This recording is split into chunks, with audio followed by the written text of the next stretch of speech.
കേരളത്തിന്റെ 13ാമത് മുഖ്യമന്ത്രിയായി സത്യപ്രതിജ്ഞ ചെയ്ത് വി.ഡി. സതീശൻ അധികാരമേറ്റു. ഗവർണർ രാജേന്ദ്ര ആർലേക്കർ സത്യവാചകം ചൊല്ലിക്കൊടുത്തു. ദൈവനാമത്തിലാണ് സത്യപ്രതിജ്ഞ ചെയ്തത്. വി.ഡി. സതീശന് പുറമെ 21 അംഗ മന്ത്രിസഭയിലെ മറ്റ് മന്ത്രിമാരും സത്യപ്രതിജ്ഞ ചെയ്തു. പുതിയ മന്ത്രിസഭയുടെ സ്ഥാനാരോഹണം വീക്ഷിക്കാൻ തിരുവനന്തപുരം സെൻട്രൽ സ്റ്റേഡിയത്തിനകത്തും പുറത്തുമായി വൻ ജനക്കൂട്ടമാണ് എത്തിച്ചേർന്നത്.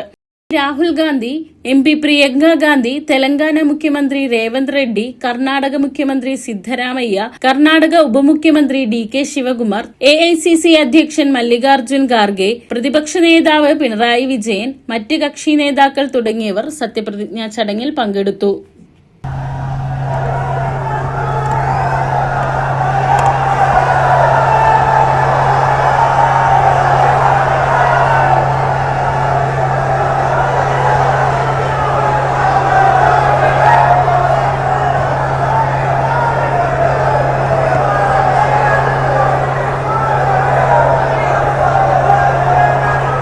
ഞാൻ